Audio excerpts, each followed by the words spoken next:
घोसी विधानसभा उपचुनाव में समाजवादी के सुधाकर सिंह ने बीजेपी के दारा सिंह चौहान को रिकॉर्ड 42,759 वोटों से हराकर उत्तर प्रदेश की राजनीति में नई हलचल पैदा कर दी है।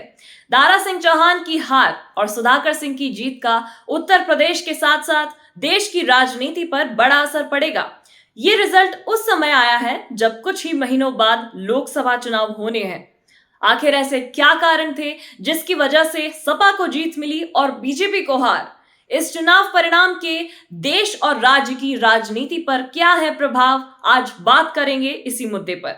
आप देख रहे हैं एन एक्सप्लेनर, मैं हूं शिखा यादव। दारा सिंह चौहान समाजवादी पार्टी से बीजेपी में शामिल हुए थे और फिर विधायक पद से इस्तीफा देकर बीजेपी के उम्मीदवार के रूप में चुनाव लड़े थे, पर जनता उनकी दल बदलू वाली छवि को स्वीकार नहीं कर पाई।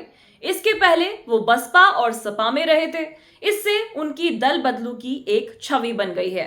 साल 2022 में दारा सिंह चौहान समाजवादी पार्टी के टिकट पर चुनाव लड़े थे, तो वो अपने नोनिया समुदाय के मतदाताओं के करीब 46% मत को समाजवादी पार्टी में ट्रांसफर करवा पाए थे। लेकिन इस बार वो इसमें फेल रहे हैं क्योंकि उनके खिलाफ एंटी इनकम्बेंसी काफी थी। विधानसभा उपचुनाव में ओम प्रकाश राजभर का भी दांव नहीं चला। वो अपने समुदाय के करीब 52,000 मतदाताओं को बीजेपी के पक्ष में मतदान करवाने में विफल रहे हैं और सपा उनकी दल बदलू वाली छवि बनाने में सफल रही। बीजेपी दारा सिंह चौहान को लेकर अपने मतदाताओं में विश्वास नहीं पैदा कर पाई। वो बाहरी उम्मीदवार थे, वो घोसी के नहीं बल्कि आजमगढ़ के रहने वाले हैं। बीजेपी ने सपा के विधायक को तोड़कर अपनी पार्टी में शामिल किया और फिर उसे उम्मीदवार बनाया, जबकि समाजवादी पार्टी ने जातिगत समीकरण को दरकिनार कर स्थानीय नेता सुधाकर सिंह को उम्मीदवार बनाया। सपा का यही दाव सफल रहा और उसे जीत मिली। सपा उम्मीदवार सुधाकर सिंह ठाकुर जाति से हैं। वो समाजवादी पार्टी के पीडीए मतलब पिछड़े, दलित और मुस्लिम के फॉर्मूले में ठीक नहीं बैठते हैं। इसके बावजूद पार्टी सोशल इंजीनियरिंग को साधने में सफल रही और वोट प्रतिशत बताते हैं कि सपा उम्मीदवार को सभी के वोट मिले।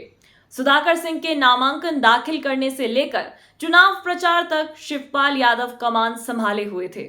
शिवपाल यादव जोड़ तोड़ के तिकड़मी खिलाड़ी माने जाते हैं।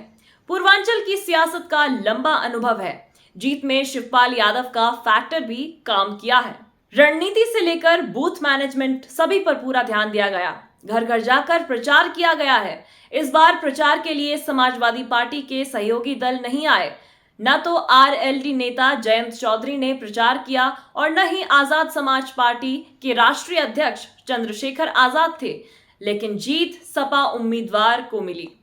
सुधाकर सिंह स्थानीय कैंडिडेट थे और सपा ने जिस तरह से अपनी पार्टी के नेताओं को उम्मीदवार बनाया था, उससे समर्थकों और इलाके के मतदाताओं का विश्वास जीतने में सफल रही। सुधाकर सिंह के पक्ष में अंसारी बंधुओं, खासकर मन्नू अंसारी ने लगातार प्रचार किया। सुधाकर सिंह के पक्ष में समाजवादी पार्टी पूरी तरह से एकजुट दिखी और वो स्थानीय नेता भी थे, इसका भी प्रभाव पड़ा। पूर्वांचल में बीजेपी उम्मीदवार के हारने से पूर्वांचल की राजनीति में बीजेपी का मनोबल टूटा है। हालांकि उपचुनाव परिणाम से ना तो कोई सरकार बनेगी और ना ही बिगड़ेगी, लेकिन कार्यकर्ताओं के मनोबल पर इसका प्रभाव पड़ेगा। लोकसभा चुनाव के पहले जीत मिलने से समाजवादी पार्टी के लिए मनोबल बढ़ेगा। शिवपाल यादव की चाणक्य के तौर पर छवि फिर मजबूत होगी। मैनपुरी के बाद अब घोसी की जीत ने उनके अनुभव और राजनीतिक चाल पर मुहर लगाई है।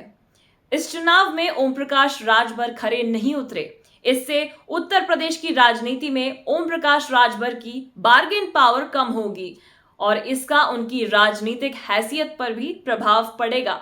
उनका मंत्री बनने का सपना अधूरा रह सकता है। दारा सिंह चौहान का भविष्य अधर में लटक गया है। वो बसपा से विधायक पद छोड़कर बीजेपी में शामिल हुए थे, लेकिन अब उनके भविष्य को लेकर ही सवाल उठ खड़े हुए हैं। दारा सिंह चौहान जैसे नेताओं का बीजेपी में जाने का सिलसिला भी फिलहाल रुक जाएगा। इस जीत के बाद समाजवादी पार्टी अपने नेताओं को ज्यादा महत्व देगी, अपनी पार्टी के नेताओं पर विश्वास जताएगी।